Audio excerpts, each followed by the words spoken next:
"Behold the Defiant," the Zephyrian admiral sneered, as holographic image after holographic image of Earth's blocky warship spun before the council.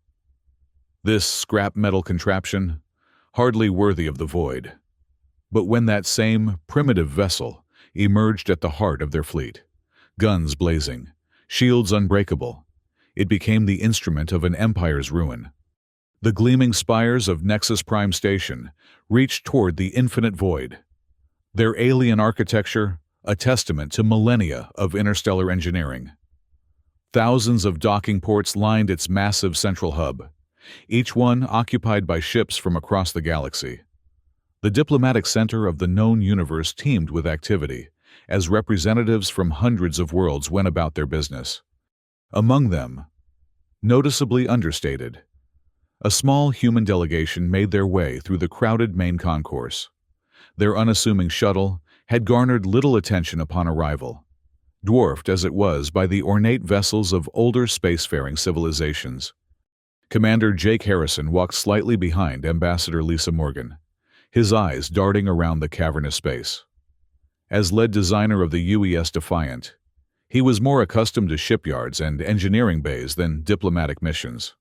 Still, Fleet Command had insisted he attend. "They'll want technical specifications," Admiral Carl Peterson had told him before departure. "Be ready to explain our capabilities without revealing too much." Harrison nodded to himself, recalling the Admiral's words. The weight of Earth's future rested heavily on this meeting. "Commander?" Ambassador Morgan's voice broke through his thoughts. "We're nearly there. Remember, let me do the talking unless directly addressed." "Yes, Ambassador," Harrison replied, straightening his uniform. He glanced at Admiral Peterson, who walked on Morgan's other side, his weathered face betraying nothing of his thoughts. The grand hall of Nexus Prime opened before them, a vast chamber with a vaulted ceiling that seemed to capture the very essence of space itself. At its center, a circular table housed representatives from the major powers of the galaxy. The humans were the last to arrive. Supreme Admiral Vexathari of the Zephyrian Empire stood as they entered, his iridescent scales catching the light. Nearly 7 feet tall, with a crest of spines that signified his high rank. He cut an imposing figure. "The Earth delegation," he announced, his translator converting the clicks and hisses of his native tongue into clear English. "How gracious of you to join us, eventually." Ambassador Morgan smiled diplomatically. "The Confederacy of Earth appreciates the invitation to this council. Supreme Admiral, we look forward to productive discussions regarding mutual cooperation in this sector." Cooperation? Vexathari's mandibles clicked in what Harrison recognized as amusement. An interesting choice of words for a species barely a century into interstellar travel. Before Morgan could respond, Vexathari raised a clawed hand. A holographic display materialized in the center of the room. "Esteemed delegates," he began, addressing the assembled representatives. "Allow me to introduce you to humanity's latest achievement." The image of the UES Defiant rotated slowly before them. Its blocky hull, angular armor plating, and exposed weapon pods stood in stark contrast to the sleek, organic designs favored by most galactic powers. "Behold the Defiant," Vexathari continued, his tone dripping with disdain. "Earth's prototype warship. Notice the crude armor plating, the exposed weapon pods, the primitive kinetic cannon emplacements. This scrap metal contraption is what humanity believes will secure their place among the stars." Laughter rippled through the chamber. Harrison felt his jaw clench, but remained silent, as instructed. "The Zephyrian Empire has commanded the void for 1,000 years," Vexathari continued, pacing around the hologram. "Our quantum-enhanced cruisers can outmaneuver, outgun, and outlast anything this primitive garbage could possibly throw at us." Ambassador Morgan's smile never wavered, though Harrison noticed her knuckles whitening as she gripped the edge of the table. "Supreme Admiral," she said calmly, "while we appreciate your Assessment of our technology. We did not come here to discuss military capabilities. Earth seeks peaceful relations with all galactic powers, including the Zephyrian Empire. Peace, Vexathari repeated, as if tasting the word. Yes, peace is precisely what we offer. The Zephyrian Empire extends an invitation to Earth to become a client state under our protection. Your resources would serve the greater good of the Empire, and in return, we would share appropriate technologies with your people. Over time, perhaps centuries, you might even earn representation in our councils. A murmur spread through the chamber. Harrison felt Admiral Peterson stiffen beside him. Supreme Admiral, Morgan replied, her voice steady despite the gravity of the moment. Earth must respectfully decline your generous offer. While we seek friendship with the Zephyrian Empire, we must maintain our independence. Silence fell over the Grand Hall. Vexathari's crest flattened against his skull, a sign, Harrison knew, of displeasure. Independence, the Zephyrian Admiral said slowly. A noble sentiment, but perhaps misguided for a species so vulnerable. He gestured again at the hologram of the Defiant. Your independence relies on vessels such as this. We've studied your capabilities extensively. This ship, your greatest achievement, would not last 5 minutes against a standard Zephyrian patrol cruiser. Every plate has its purpose, Harrison found himself saying, unable to remain silent any longer. All eyes turned to him. Commander Harrison, Morgan whispered warningly. And who might you be? Vexathari asked, mandibles clicking rapidly. Commander Jake Harrison, he replied, stepping forward. Lead designer of the UES Defiant. Ah, the architect of this marvel. Vexathari's translator couldn't quite capture the mockery in his tone, but his body language made it clear. Tell me, Commander, do you truly believe this vessel could stand against the might of our fleet? Harrison met the alien's gaze steadily. The Defiant was designed for Earth's defense needs, not to challenge the Zephyrian Empire. A diplomatic answer, Vexathari said. But we both know the truth. Your ship is obsolete before it has even completed its maiden voyage. He turned back to the gathered delegates. Let this be a lesson to all who would reject the Empire's benevolence. We'll watch your Defiant die in combat, Commander. And then your species will understand the true meaning of vulnerability. The threat hung in the air, crystallizing the tension that had been building since the humans' arrival. In that moment, Harrison knew that war was inevitable, not because Earth wanted it, but because the Zephyrian Empire would accept nothing less than total submission. As the human delegation was escorted from the Grand Hall, Admiral Peterson leaned close to Harrison. They've just made their first mistake, he murmured. They've underestimated us. Harrison nodded grimly. Let's hope it's enough. 3 weeks after the disastrous meeting at Nexus Prime, Captain Amy Rodriguez sat in her quarters aboard the UES Defiant, reviewing her orders one final time. The mission was straightforward.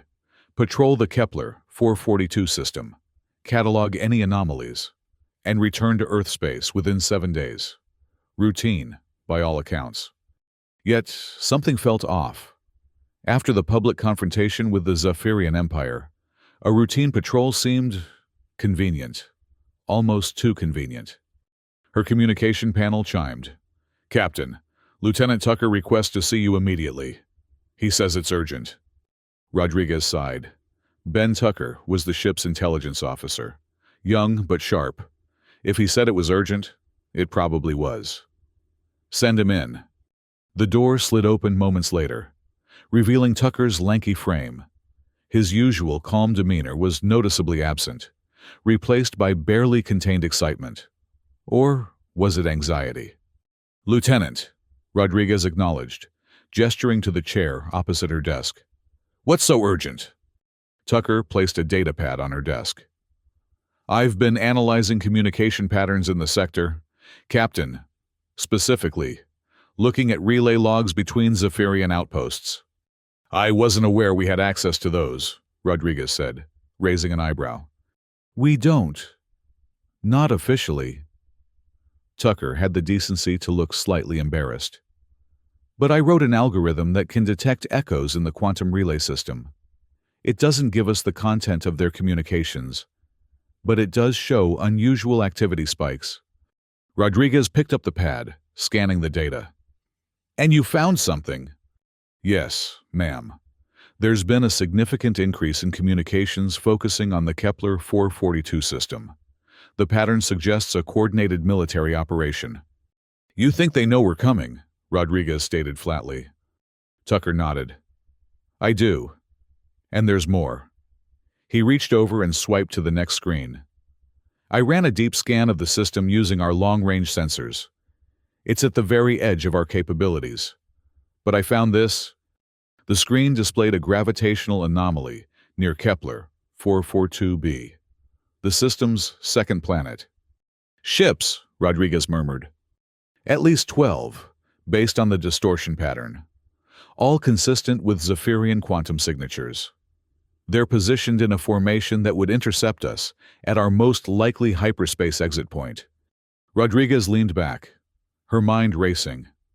The Kepler 442 system was isolated, far from any major trade routes or inhabited worlds.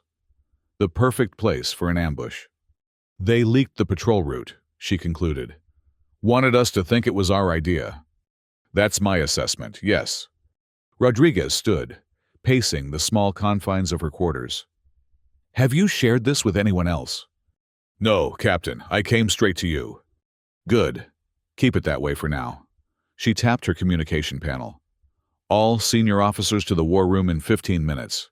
Silent protocol. Tucker's eyes widened. Silent protocol meant no electronic communication about the meeting's content. A precaution against potential Zephyrian surveillance. We're still going in, aren't we? He asked. Rodriguez smiled grimly. Oh, we're going in, Lieutenant. Just not the way they're expecting. The war room fell silent as Captain Rodriguez laid out the situation. Around the circular table sat her command team.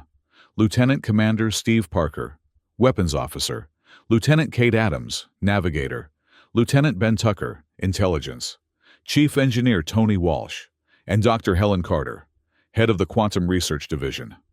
So it's a trap, Parker said, breaking the silence. 12 ships against our 1. Those aren't good odds, Captain.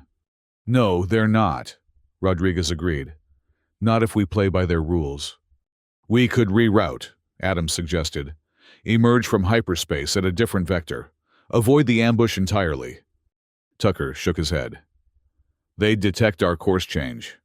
Their sensor network in that sector is too extensive. They'd simply reposition. Besides, Rodriguez added, avoiding the confrontation only delays the inevitable. The Zephyrians have made their intentions clear. This is a test, one they expect us to fail. So, what do we do? Walsh asked. His weathered face creased with concern. The Defiant is tough, but she's never been tested in actual combat, especially not against Zephyrian quantum tech. Dr. Carter, who had been quietly studying the sensor data, looked up. What if we didn't avoid them? She suggested. What if we went straight at them? Parker stared at her. You want us to charge directly into an ambush? That's suicide. Not exactly, Carter clarified. I've been studying Zephyrian quantum shield configurations. They're designed to repel attacks from outside their formation, to create an impenetrable bubble. But they've got a vulnerability.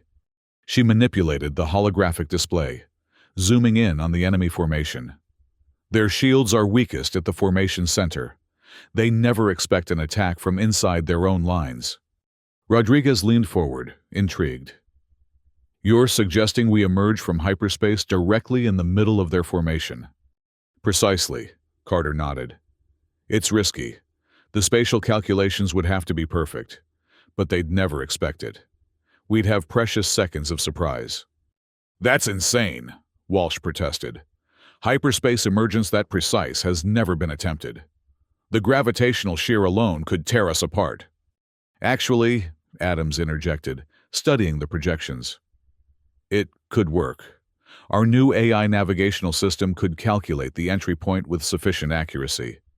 We'd need to synchronize it with the hyperspace drive directly, bypass some safety protocols, but it's possible. And once we're inside? Parker asked. We hit them hard and fast, Rodriguez said, the beginnings of a plan forming in her mind. Lieutenant Parker, I want the kinetic cannons charged and ready the moment we emerge. Target their closest vessels first. Kinetic weapons? Parker looked surprised. Captain, those are practically obsolete against quantum shields. Exactly, Rodriguez smiled. They'll expect energy weapons. Have their shields configured accordingly. The Zephyrians consider kinetic weapons primitive. They won't expect us to use them, and they certainly won't expect how effective they can be. There's something else, Carter added hesitantly. I've been working on a quantum disruption field. It's experimental, still in testing, but it could temporarily destabilize their quantum processors, render their advanced systems inoperable for a short time. Walsh frowned. That field draws massive power. We'd have to reroute energy from non-essential systems, maybe even shields. Then, that's what we'll do. Rodriguez decided. Chief Walsh, work with Dr. Carter to integrate the disruption field. Lieutenant Adams, plot our hyperspace course. I want us emerging within 500 meters of their flagship. Lieutenant Parker, prepare all weapons, prioritizing kinetic systems. Lieutenant Tucker, continue monitoring their communications for any changes in the trap. She looked around at her officers, noting the mix of determination and apprehension on their faces. I know what I'm asking isn't easy. We're deliberately flying into a trap against a technologically superior force. But remember, they expect us to be predictable, to follow established doctrine. Our advantage is that we're not bound by their expectations or their rules of engagement. What are our objectives, Captain? Parker asked. Survive, Rodriguez replied simply. Inflict as much damage as possible, and prove that humanity cannot be intimidated or subjugated. As the meeting concluded and her officers filed out to their stations, Rodriguez felt the weight of command settle heavily on her shoulders. She was risking her ship and crew on a desperate gambit. If she was wrong, the Defiant would become exactly what the Zephyrians predicted, a short-lived failure, a footnote in their 1,000-year history. But if she was right, if they could turn the Empire's arrogance against them, then perhaps humanity had a fighting chance after all. In the engineering section of the Defiant, Chief Tony Walsh worked frantically to stabilize the quantum processors. Sweat beaded on his forehead as he made adjustment after adjustment to the power flow diagrams on his console. The phase variance is still too high, he muttered, more to himself than to the engineering team working around him.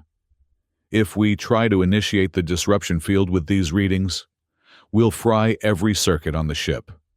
Dr. Helen Carter looked up from her own console, where she was running simulations of the disruption field's projected effect.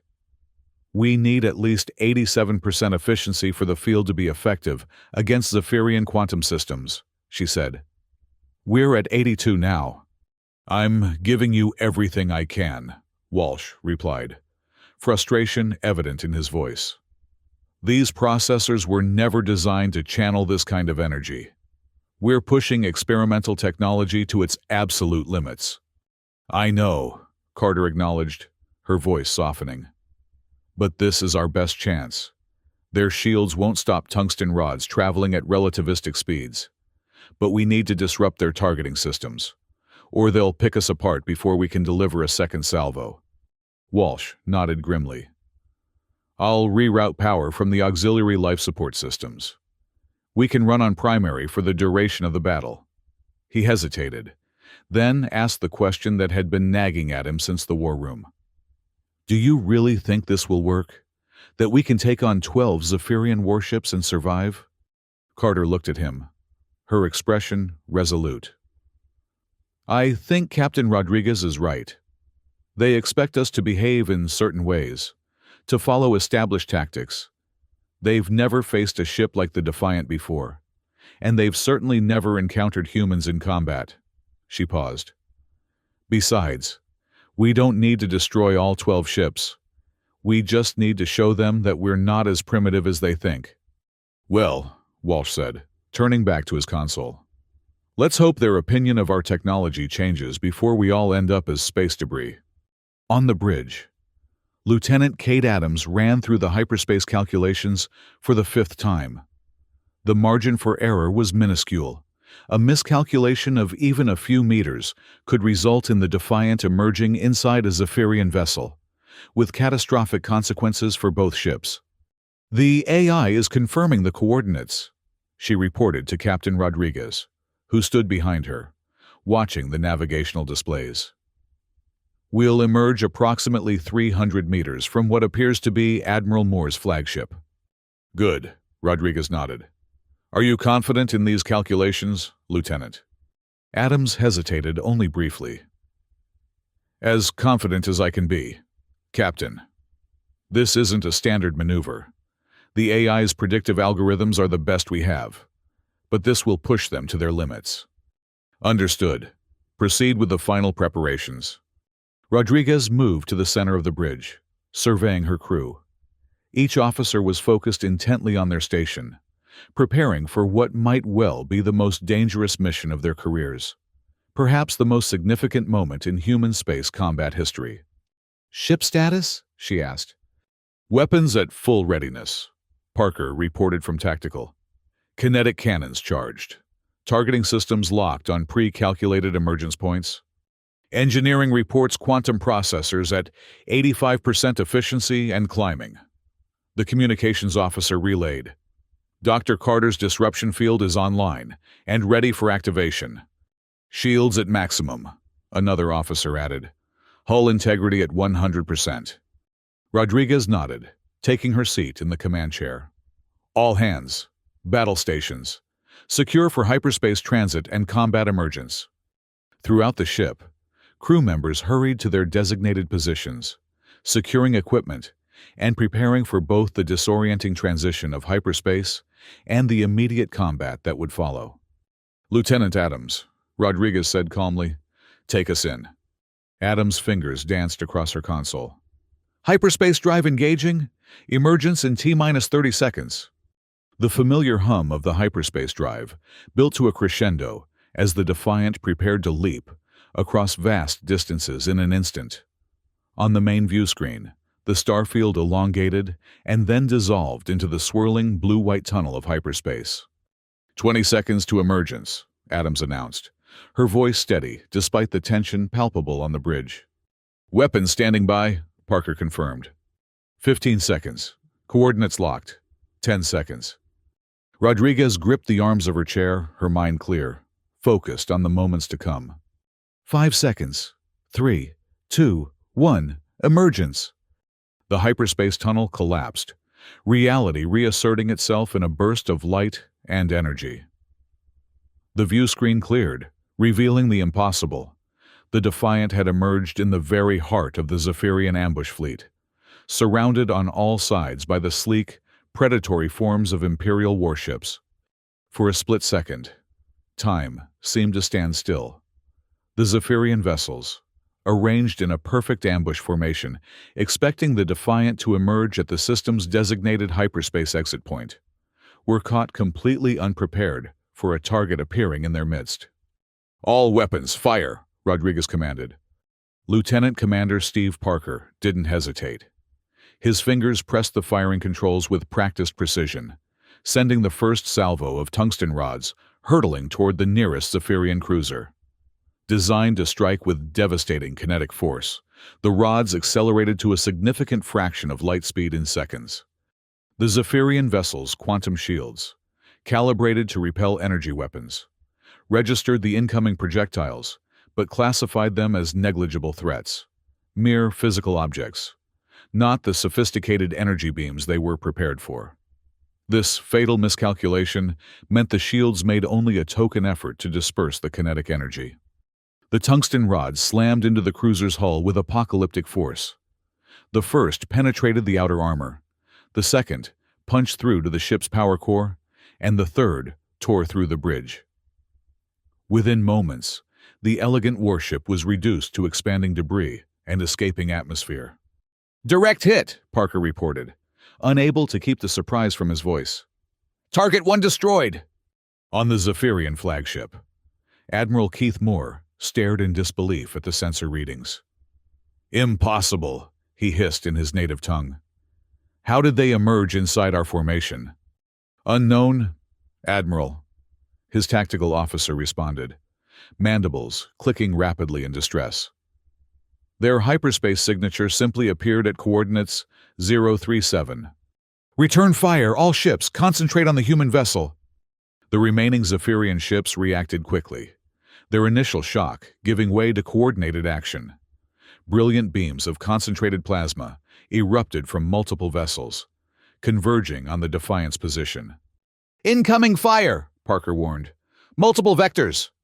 "Brace for impact," Rodriguez ordered. The first plasma beam struck the Defiant's quantum-enhanced armor. Instead of burning through as expected, the energy dissipated across the specially designed plating, radiating outward and away from the ship's vital systems. "Shields holding at 92%, reported the tactical officer. "Hull integrity intact." On the Zephyrian flagship, confusion reigned. "Our weapons are having minimal effect," the tactical officer reported. "Their armor appears to be absorbing and redirecting the plasma energy." Admiral Moore's crest flattened against his skull in fury. "Impossible! Their technology is primitive. Recalibrate the plasma emitters and fire again." Aboard the Defiant, Dr. Helen Carter monitored the quantum processor's output from her station on the bridge. "Captain, the processors are stable at 88%. We can activate the disruption field." Rodriguez nodded. "Do it." Carter initiated the sequence. For a moment, nothing seemed to happen. Then, a wave of invisible energy pulsed outward from the Defiant, washing over the nearest Zephyrian vessels. The effect was immediate and dramatic. On 3 enemy ships, systems began to fail. Lights flickered, weapons emitters powered down, and engines stuttered and stalled. "Their quantum processors are destabilizing," Carter reported, excitement creeping into her voice. "The field is working better than expected." "Lieutenant Parker, target those disabled vessels," Rodriguez ordered. "Lieutenant Adams, bring us about to heading 147. Put us between those 2 cruisers."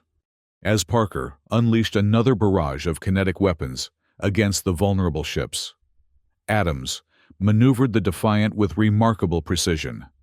The ship wove through the chaotic battlefield, drawing enemy fire and forcing the Zephyrians to adjust their positions constantly. In engineering, Chief Walsh fought to maintain stability in the ship's systems. Warning indicators flashed across his console as the quantum processors strained under the combined load of propulsion, weapons, and the disruption field. "We can't maintain this output for long," he warned over the comm. "The processors are running hot. We're looking at potential cascade failure in 7 minutes, if we continue at current levels."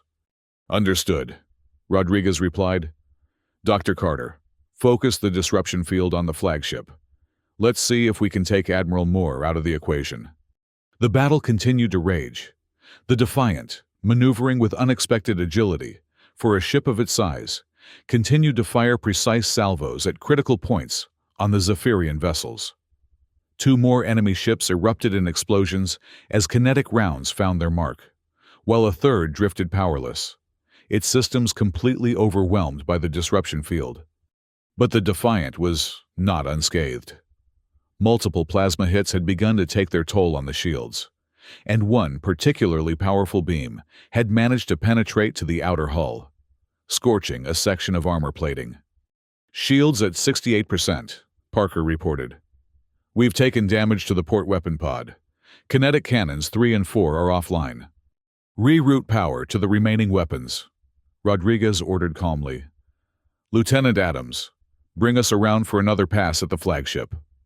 The navigator's hands moved rapidly over her controls, but before she could complete the maneuver, A massive energy surge erupted from the Zephyrian flagship.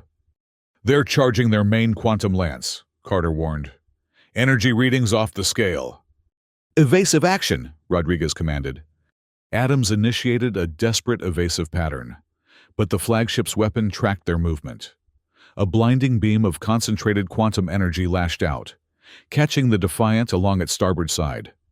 The ship shuddered violently, consoles exploding in showers of sparks.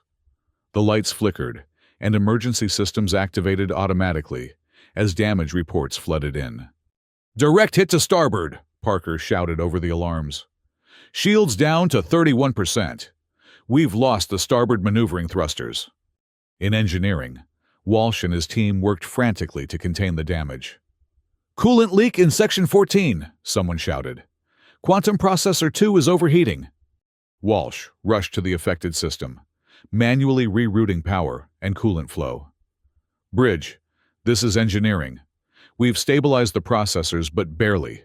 One more hit like that and we're done." On the bridge, Rodriguez assessed their situation. 4 enemy ships destroyed, 3 disabled or severely damaged, 5 still combat effective, including the flagship. The odds were improving, but the Defiant had taken significant damage. "Captain," Tucker called from his station. "I'm detecting a change in the Zephyrian formation. The undamaged vessels are repositioning. They're preparing to retreat." Rodriguez studied the tactical display. Sure enough, the remaining operational ships were drawing back, creating distance between themselves and the Defiant. "They're running," Parker said in disbelief. "No," Rodriguez corrected. "They're regrouping. Admiral Moore isn't about to admit defeat, but he needs time to reassess." She tapped her comm panel. "All stations, damage report." As the reports came in, a grim picture emerged. The Defiant had survived its first true combat engagement, but at a cost. Several systems were operating at reduced capacity, and repairs would take time they might not have if the Zephyrians returned in force. "What are your orders, Captain?" Adams asked. Rodriguez considered their options. They had achieved their primary objective, proving that the Defiant could stand against Zephyrian technology. Continuing the battle in their damaged state would be pushing their luck. "Set course for the outer system," she decided. "We'll make emergency repairs and then return to Earth space. Our mission here is complete." As the Defiant limped away from the battlefield, leaving behind the wreckage of 4 Zephyrian warships, Rodriguez knew that this was only the beginning. They had won the first engagement, but the war had just begun. On the Zephyrian flagship, Admiral Keith Moore faced the Emperor's holographic projection with his head bowed in submission. "My Emperor, I take full responsibility for this setback." Emperor Zolth's elongated form seemed to fill the communication chamber. His iridescent scales darkened with rage. "Setback," he hissed, the translator struggling to convey the full force of his fury. "You lost 4 Imperial warships to a single human vessel, a vessel that Supreme Admiral Vexathari assured me was primitive and obsolete. The humans employed unexpected tactics, my Emperor," Moore explained. His crest pressed flat against his skull in deference. "They emerged from hyperspace inside our formation, a maneuver we believed impossible. And their weapons. They used kinetic projectiles, primitive by our standards, but devastatingly effective against our shield configurations. And their defense systems? How did they withstand your attacks?" "Their armor appears to incorporate some form of quantum energy dispersion technology, and they deployed a disruption field that temporarily disabled our processors. We were unprepared for such capabilities." Emperor Zolth's holographic image shimmered with barely contained rage. "You are relieved of command. Admiral Moore, return to the homeworld immediately." The Emperor's attention shifted to another figure, who had remained silent in the shadows of the communication chamber. "Supreme Admiral Vexathari, you will assume direct control of this operation." Vexathari stepped forward, his posture perfect, his crest partially raised in confident display. "I am honored, my Emperor." "Do not fail me, Vexathari. This human ship, this Defiant, must be destroyed. The reputation of the Empire depends on it." "It shall be done, my Emperor. I have already begun preparations. The humans may have won this skirmish, but they have revealed their capabilities. We will adapt our tactics accordingly." "See that you do." The Emperor's hologram flickered and vanished. Vexathari turned to Moore, who still stood with head bowed. "You may go, former Admiral. Your shuttle awaits." As Moore departed, Vexathari moved to the tactical display, studying the data from the battle. The humans had surprised them, certainly, but surprise was a temporary advantage. Now that he understood their capabilities, he would crush them without mercy. But first, he needed to accelerate the development of a new weapon, one that would make the Defiant's destruction absolute and unquestionable. He opened a secure channel to the shipyards hidden within the Vortex Nebula. "Project Apocalypse," he commanded. "Advance the timetable. I want the Dreadnought operational within 3 months." News of the Defiant's victory at Kepler 442 spread rapidly through Earth's military and political circles. In the high-security conference room of Earth Fleet Headquarters, Admiral Carl Peterson stood before a group of senior officials, including General Martha Collins of the Combined Earth Defense Forces. "The engagement lasted approximately 17 minutes, Peterson explained, gesturing to the holographic battle simulation playing out before them. Captain Rodriguez's decision to emerge directly within the enemy formation provided the critical advantage.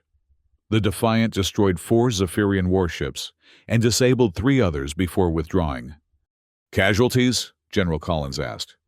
7 wounded, none critical. The ship sustained moderate damage but remained combat effective. Emergency repairs were completed in the outer system before the return journey. "And the Zephyrians?" another official inquired. "Our intelligence suggests they were caught completely off guard. They expected an easy victory against what they perceived as inferior technology. Instead, they faced tactics they hadn't anticipated and weapons they had dismissed as obsolete." General Collins nodded thoughtfully. "What's your assessment of our strategic position now, Admiral?" Peterson's expression grew serious. "The Defiant's victory, while significant, is only the beginning. The Zephyrian Empire controls thousands of worlds and possesses a fleet of over 10,000 warships.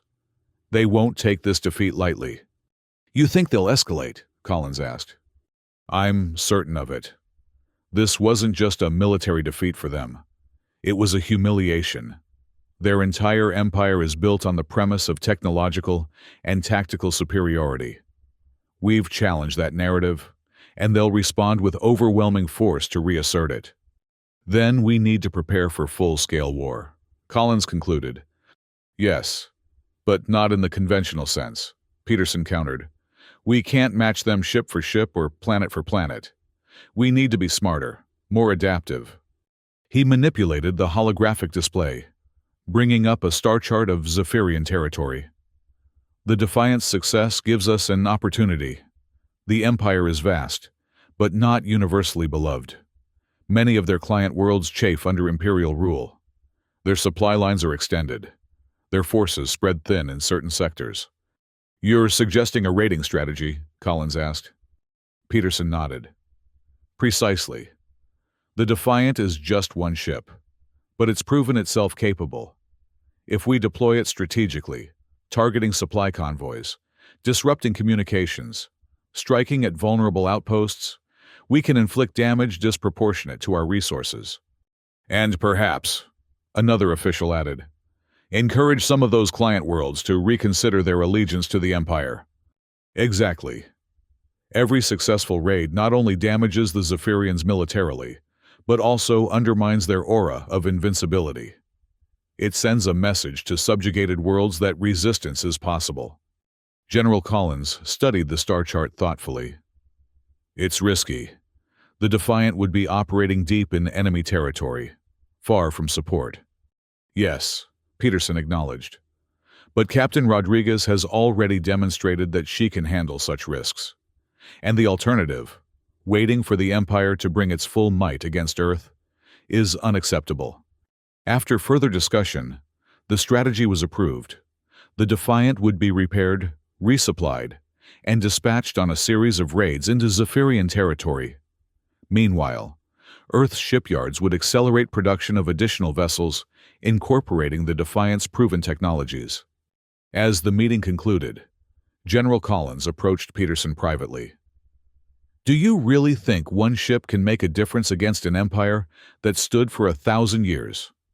Peterson smiled slightly. "One ship? No. But one idea. The idea that the mighty can fall, that the oppressed can fight back, that can change everything."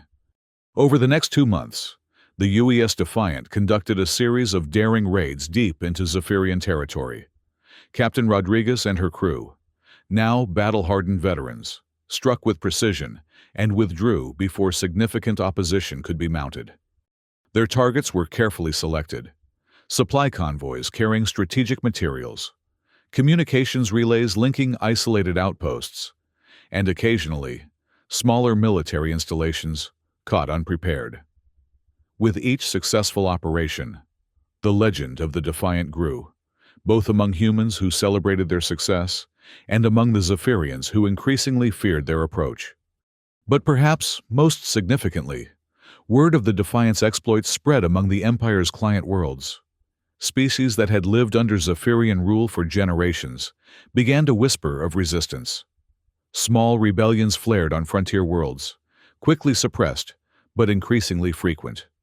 On the mining colony of Karak 7, Rodriguez led a daring raid that freed thousands of slave laborers from a critical quantium extraction facility.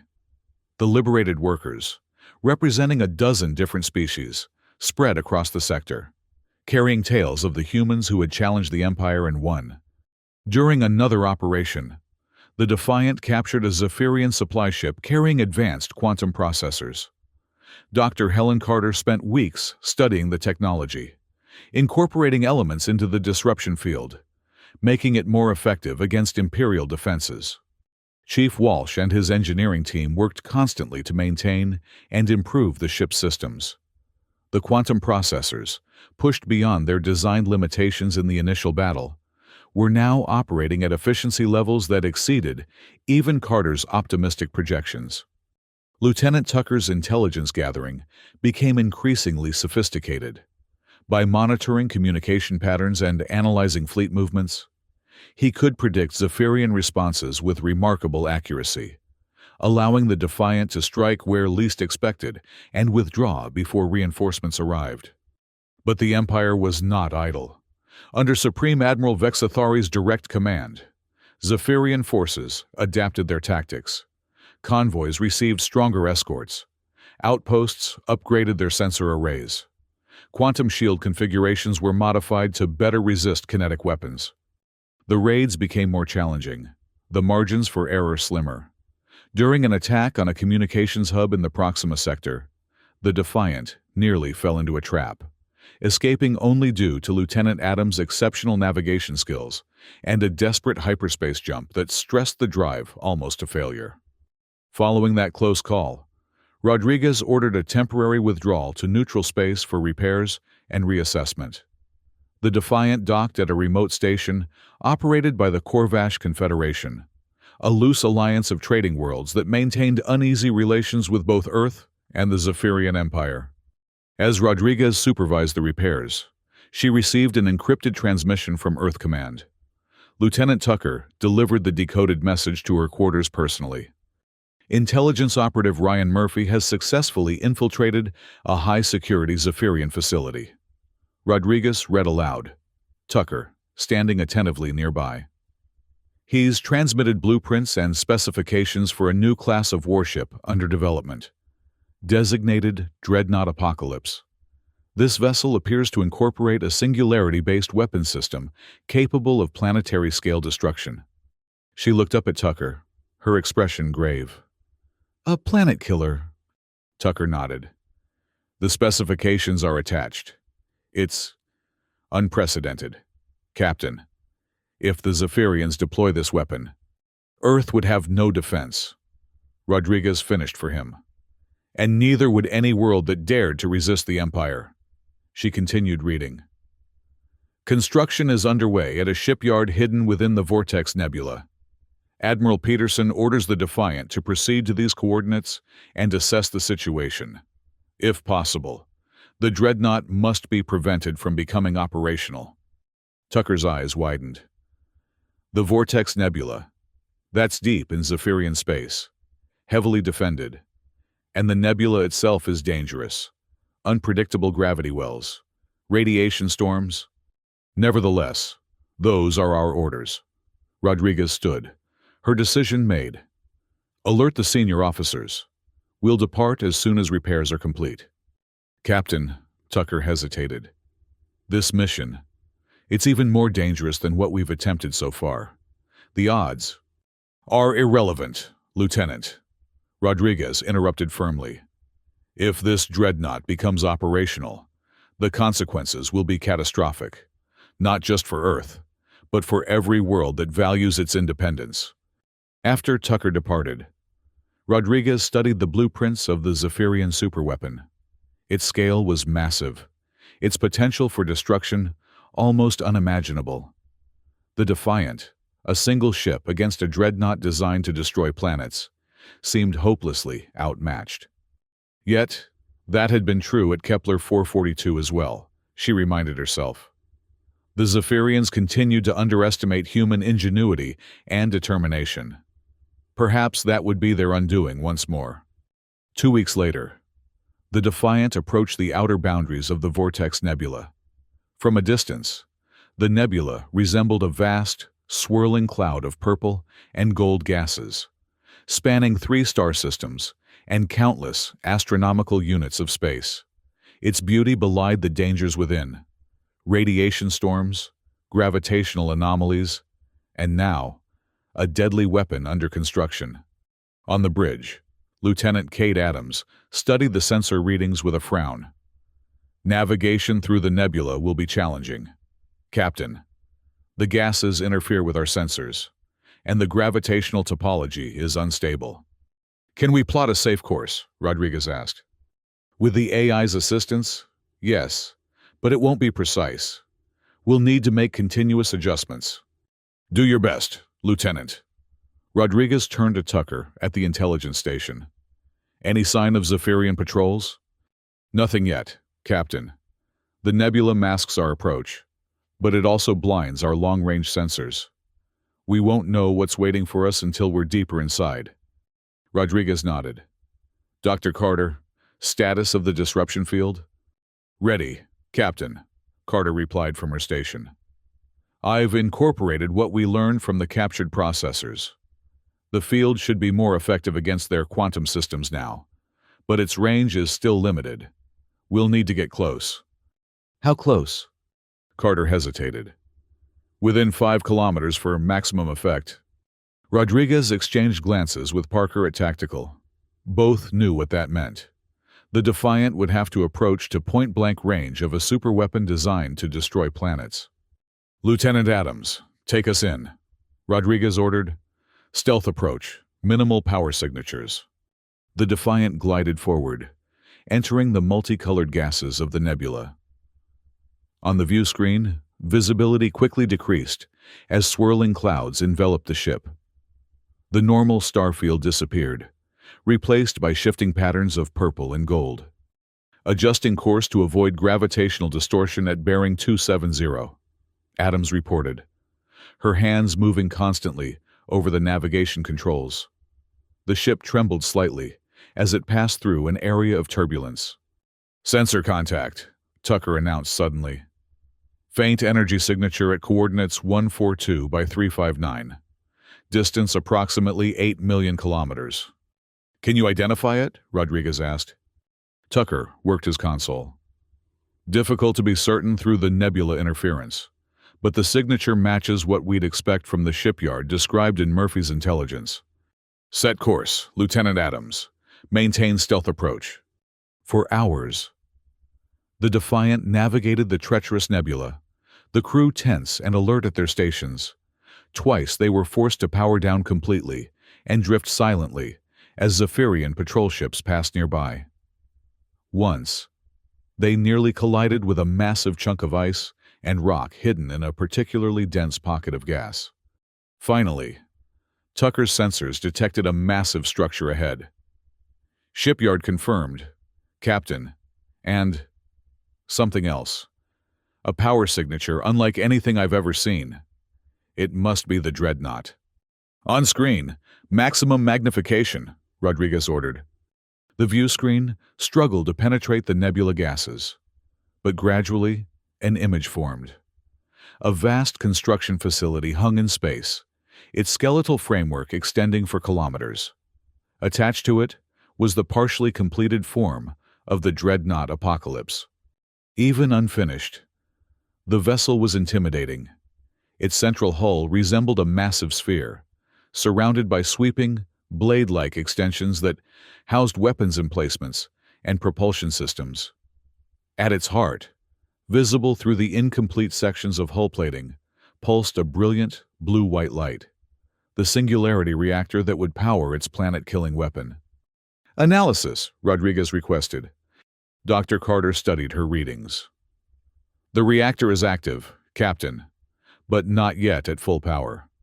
They appear to be running stability tests. The weapon systems are partially online. I'm detecting energy buildups consistent with standard Zephyrian plasma cannons. But also something much more powerful. That must be the main singularity beam. Defenses? Multiple quantum shield generators, Parker reported. Point defense systems, missile batteries, and a full squadron of fighter craft in the nearby docking bays. Rodriguez considered their options. A direct assault seemed suicidal. The Dreadnought, even incomplete, outgunned them by orders of magnitude. Yet they couldn't simply return to Earth with a report. By the time a larger fleet could be assembled and dispatched, the Dreadnought would be complete and deployed against Earth or its allies. Dr. Carter, she said finally, you mentioned that our disruption field has been improved. Could it affect the Dreadnought's singularity reactor? Carter frowned in concentration. Possibly. Singularity containment requires incredibly precise quantum calculations. If we could disrupt those calculations at a critical moment. Her eyes widened as she understood the captain's thinking. A cascade failure. The containment field would collapse, and the singularity would destabilize. How close would we need to get? Very close. Within 2 kilometers of the reactor core. And even then, a standard disruption pulse might not be enough. She thought for a moment. But if we could synchronize our quantum processors with their containment frequency, create a resonance effect, it could work. The risk? Rodriguez pressed. Extreme, Carter admitted. We'd need to approach through their defense perimeter, sustain their fire long enough to get into position, and then maintain station while the resonance builds. One hit to our processors during that time, and we'd lose the disruption field. Rodriguez finished. Lieutenant Parker, could our weapons create a distraction, draw their fire away from us long enough to get into position? Parker shook his head. Not against defenses of that magnitude. They'd see through any diversion we could create. Rodriguez stood, pacing the bridge as she considered and discarded various strategies. Finally, she stopped, her decision made. We go in directly, she announced. No subterfuge, no diversion, maximum speed. All defenses concentrated forward.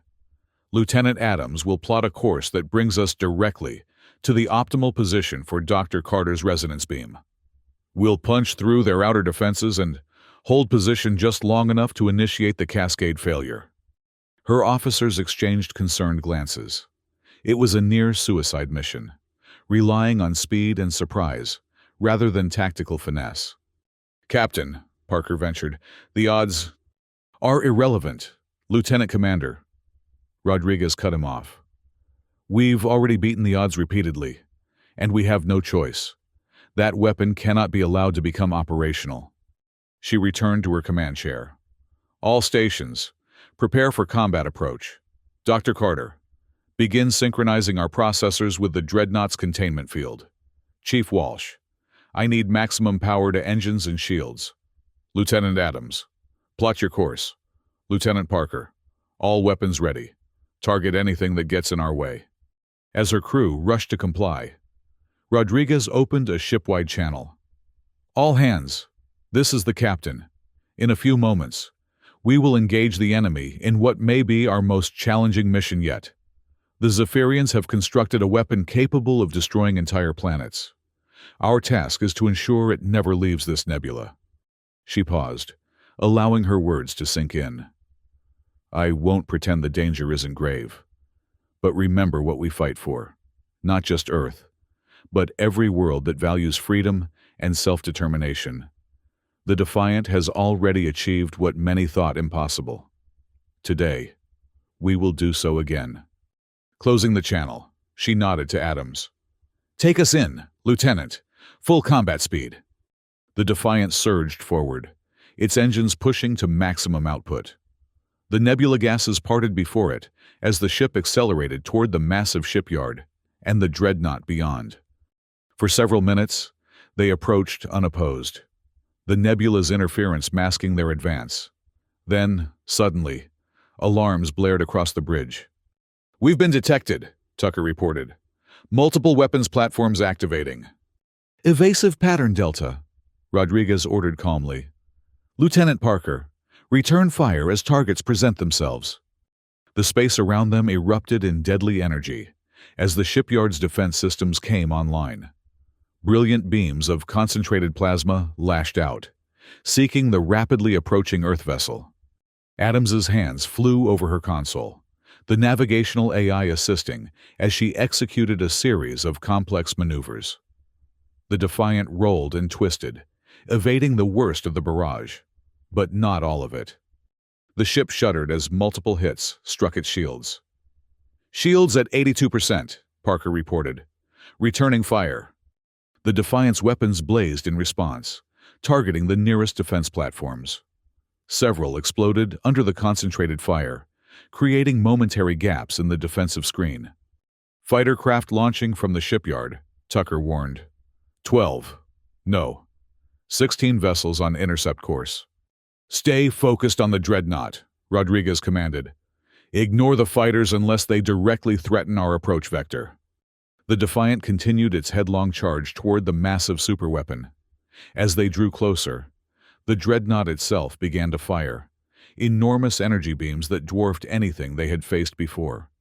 Incoming fire from the Dreadnought's primary batteries, Parker shouted. Evasive action, Rodriguez ordered. Adams threw the ship into a desperate spiral, but the beam clipped their port side. The Defiant lurched violently, consoles exploding in showers of sparks as overloaded systems failed. Direct hit, Parker reported over the blaring alarms. Shields down to 47%. Hull breach in Section 12. Emergency containment active. In engineering, Chief Walsh fought to maintain stability as the quantum processors threatened to overload. Coolant systems failing in Processor 3, a technician shouted. Temperature rising beyond safety parameters. Reroute auxiliary coolant, Walsh ordered. And get those emergency power couplings online. We need those processors. On the bridge, Rodriguez gripped her chair as the ship shuddered under another near miss. Distance to target? 7 kilometers and closing, Adams replied, her face illuminated by the flashing alert indicators. Estimated time to optimal position, 45 seconds. Dr. Carter, status of the resonance beam? Alignment at 60% and rising, Carter reported. I need at least 85% for an effective strike. You'll have it, Rodriguez assured her. Lieutenant Adams, continue approach. All power to forward shields. The Defiant pressed on, enduring punishment that would have destroyed a lesser vessel. Its quantum-enhanced armor, scorched and in places breached by the Dreadnought's devastating firepower, somehow held together. Its engines, pushed beyond design limitations, continued to drive it forward through the storm of enemy fire. 5 kilometers, Adams announced. 30 seconds to position. Another massive beam lashed out from the Dreadnought, striking the Defiant directly. The ship bucked wildly, artificial gravity momentarily failing as power fluctuated throughout the vessel. "Shields critical!" Parker shouted. "Down to 17%! "Maintain course," Rodriguez ordered, her voice steady despite the chaos around her. "Dr. Carter?" "Resonance alignment at 78%, Carter replied, her fingers dancing across her console as she made constant adjustments. "Almost there." 3 kilometers, Adams reported. 20 seconds. In engineering, Walsh watched in horror as Processor 2 shut down completely, its circuits fried by power surges. "Bridge, we've lost Processor 2. Rerouting through 1 and 3. But they're redlining." "Hold them together, Chief." Rodriguez's voice came back. "Just a little longer." The dreadnought loomed enormous on the view screen now, its partially completed hull revealing glimpses of the pulsing singularity at its core. Energy continued to pour from its weapons emplacements, battering the approaching Earth vessel. 2 kilometers, Adams announced. "Optimal position reached." "Dr. Carter, now," Rodriguez commanded. Carter activated the resonance beam, a concentrated pulse of quantum energy, precisely tuned to the frequency of the dreadnought's containment field, lanced out from the Defiant. For a heartbeat. Nothing happened. Then, the blue-white glow of the Singularity reactor flickered. "Resonance established," Carter reported, excitement breaking through her professional composure. "Containment field destabilizing." On the dreadnought, alarms would be blaring as systems reported the impossible, a targeted disruption that was causing their carefully balanced quantum equations to unravel. The Singularity, no longer perfectly contained, began to fluctuate, releasing surges of gravitational energy that rippled through the massive vessel. "It's working!" Tucker exclaimed, watching his sensor readings. "Their power grid is fluctuating wildly. Internal explosions detected." "Lieutenant Adams, withdraw to safe distance," Rodriguez ordered. "Maximum speed." Adams engaged the engines, but the Defiant responded sluggishly, damaged systems struggling to comply. "Engine power at 60%. Captain, the quantum drive is overheating." "Chief Walsh, we need more power to the engines," Rodriguez demanded. "I'm giving you everything we've got, Captain," Walsh's strained voice came back. "Processor 1 is on the verge of shutdown. If it goes, we lose propulsion entirely." The Defiant limped away from the destabilizing dreadnought, its retreat painfully slow compared to its headlong charge. Behind them, the superweapon structure began to visibly distort as gravitational forces tore at it from within. "Structural failure imminent in the dreadnought," Tucker reported. "Estimated time to catastrophic containment loss: 2 minutes, 17 seconds. "And our safe distance?" Rodriguez asked. "At current speed, 3 minutes, 10 seconds. The implication was clear. They wouldn't reach safe distance before the dreadnought's singularity was released. Rodriguez made an instant decision. "Lieutenant Adams, plot a hyperspace jump. Get us out of the nebula." "Captain, the hyperspace drive wasn't designed to activate within a nebula," Adams protested. "The gravitational distortions could tear us apart during transition." "It's our only option. Lieutenant, execute the jump." Adams nodded grimly and began the calculations, working with the navigational AI to find a jump solution that might not kill them all. On the main view screen, the dreadnought's destruction continued to accelerate. Massive sections of hull plating tore away as gravitational shear increased. The brilliant glow of the Singularity pulsed erratically, each flash more intense than the last. "Hyperspace solution calculated," Adams announced. "It's rough, Captain. Confidence level only 62%. "Execute," Rodriguez ordered without hesitation. Adams engaged the hyperspace drive. The familiar hum built rapidly, too rapidly, as the damaged systems struggled to comply. The view screen filled with the swirling energies of hyperspace transition. For a terrible moment, the ship seemed to tear itself apart, reality distorting around them as the gravitational anomalies of the nebula interfered with the hyperspace field. Then, with a final shudder, The Defiant broke free, shooting into the relative safety of hyperspace. Behind them, in normal space, the dreadnought Apocalypse reached its end. The singularity containment field collapsed completely, releasing forces that tore the massive vessel apart in an instant. The resulting gravitational shockwave rippled through the nebula, destabilizing gas clouds and triggering radiation storms that would make the region even more dangerous for months to come. The Zephyrian Empire's ultimate weapon, their planet killer, died before it ever fired a shot in anger, destroyed by the very ship they had once mocked as primitive garbage. The Defiant emerged from hyperspace at the edge of the Zephyrian Empire's territory, damaged but intact. As emergency repairs began, Rodriguez received a surprising transmission from Earth Command. "Priority message, Captain," the communications officer reported. "Admiral Peterson requests immediate response." Rodriguez, exhausted from the battle but still at her post, nodded. "Put him through." Admiral Peterson's face appeared on the screen, his expression a mix of concern and excitement. "Captain Rodriguez, report status." "Mission accomplished." "Admiral," she replied. "The dreadnought Apocalypse has been destroyed. The Defiant sustained heavy damage but remains operational. We've suffered casualties, 3 dead, 15 wounded, currently effecting emergency repairs before attempting return to Earth space." Peterson nodded, satisfaction evident in his eyes. "Excellent work, Captain. But your return to Earth may be delayed. We've received intelligence that the destruction of the dreadnought has triggered widespread uprisings throughout the Empire. Client worlds that had been quietly resistant are now in open rebellion. The Zephyrians are struggling to maintain control." "The timing seems convenient," Rodriguez observed. "Because it was planned," Peterson revealed. "While you were engaging the dreadnought, a coalition fleet was assembling.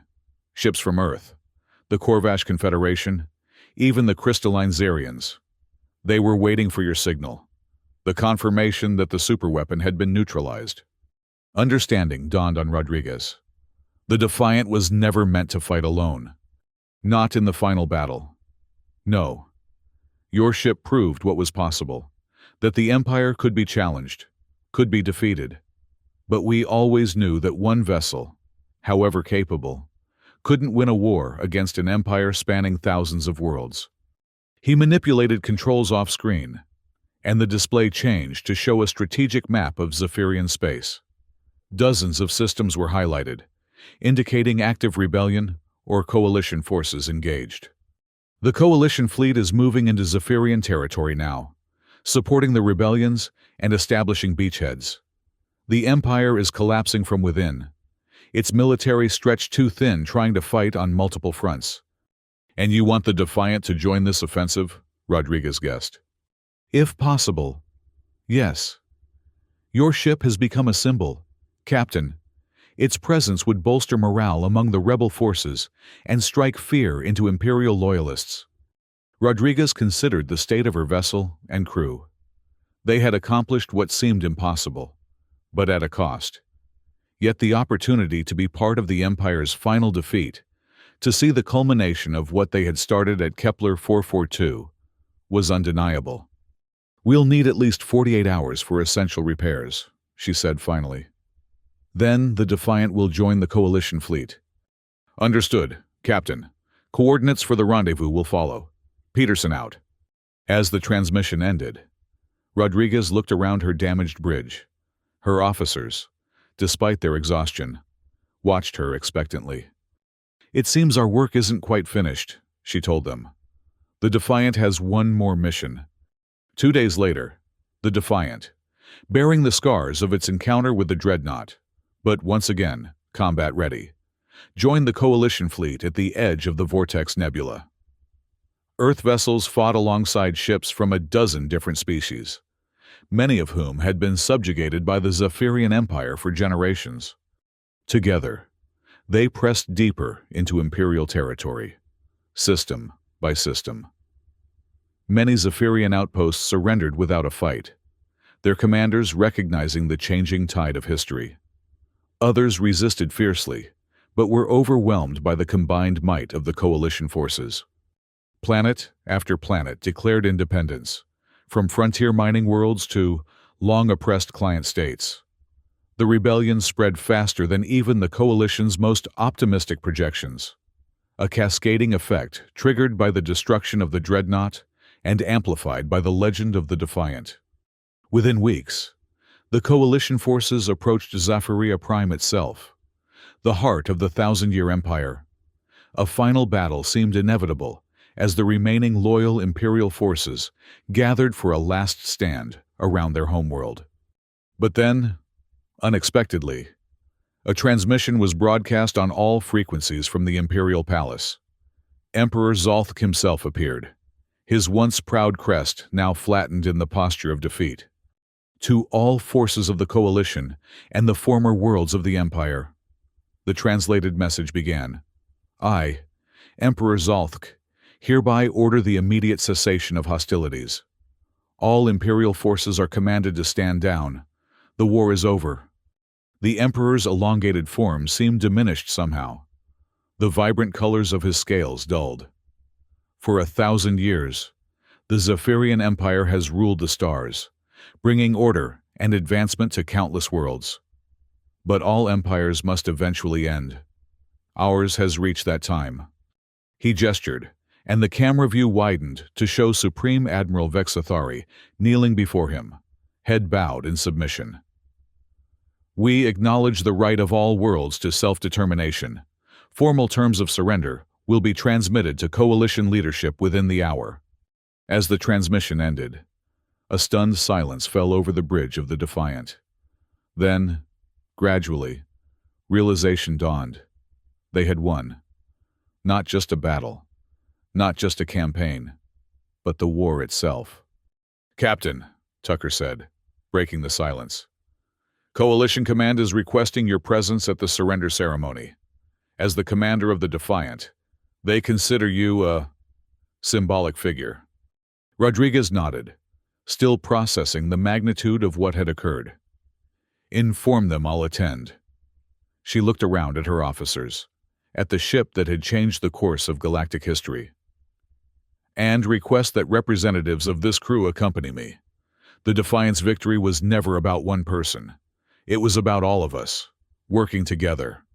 6 months later, Commander Jake Harrison, now Admiral Harrison, stood on the observation deck of the newly reconstructed Nexus Prime Station, where once the facility had been dominated by Zephyrian vessels and their allies.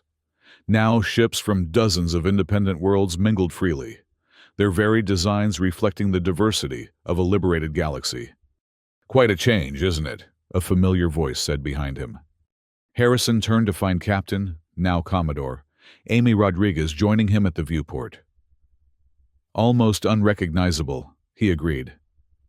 "I keep thinking about that first meeting, when Vexathari showed off the hologram of the Defiant, mocking it before the Council. I'd say we proved him wrong," Rodriguez smiled. "Many times over." Harrison gestured to the ships visible through the massive transparent viewport. Human vessels flying alongside Corvash traders, Zerion crystal ships, even some of the new Zephyrian designs. Who would have imagined it 6 months ago? "The galaxy changes quickly when given the chance," Rodriguez observed. "How are the joint engineering seminars proceeding?" Harrison brightened noticeably. "Extraordinarily well. We've had representatives from 17 different species participating. The exchange of ideas has been revolutionary. Dr. Carter's work with the quantum disruption field has particularly captured attention. I'm not surprised. Helen always had a gift for seeing connections others missed." Rodriguez nodded toward a different section of the station. "She and Chief Walsh are presenting their research on hybrid quantum systems this afternoon. They've been collaborating with some of the former Imperial scientists. Turns out they had theories similar to ours, just approached from a different angle." "And you?" Harrison asked. "I heard Fleet Command has offered you your pick of assignments." Rodriguez nodded. "I'm taking command of the new officer training program. After everything we've been through, I think sharing those lessons with the next generation is the most important thing I can do." Harrison nodded his understanding. "And the Defiant?" "In dry dock, undergoing a complete refit. She'll fly again. But as a training vessel now, her fighting days are over." They stood in companionable silence for a time, watching the traffic flow around the station. Finally, Harrison spoke again, his voice thoughtful. "You know, I was in the shipyard yesterday, overseeing some of the Defiant's refit. I noticed a group of alien engineers examining her hull, a mix of species, including a few Zephyrians. They were studying the armor plating, running tests on the quantum dispersion systems. And," Rodriguez prompted when he paused, "one of them, a young Zephyrian engineer, said something that stayed with me. He looked at the ship, at its angular lines and exposed weapon pods, and asked his colleagues, how did they build something so simple, so unstoppable?" Rodriguez smiled. "What did you tell him?" "I said it wasn't the ship that was unstoppable. It was the people inside it. The willingness to adapt, to take risks, to believe that intelligence and courage could overcome even the most overwhelming odds." "A good answer," Rodriguez approved. "I thought so." Harrison turned from the viewport. "I should go. The Galactic Assembly convenes in an hour, and as Earth's representative, I shouldn't be late." "Of course." Rodriguez extended her hand, which Harrison shook firmly. "Until next time, Admiral." As Harrison departed, Rodriguez remained at the viewport, her gaze drawn to a familiar silhouette in the distance, the Defiant in its dry dock cradle. Even from here, she could see the patches and repairs on its hull, battle scars that told the story of an impossible victory. The Zephyrians had mocked Earth's prototype warship, dismissing it as primitive garbage. They had learned, painfully, that true strength lay not in superficial sophistication, but in innovation, adaptability, and the unbreakable spirit of those who fought for freedom. And that, Rodriguez reflected, was a lesson worth remembering, for all species, for all time.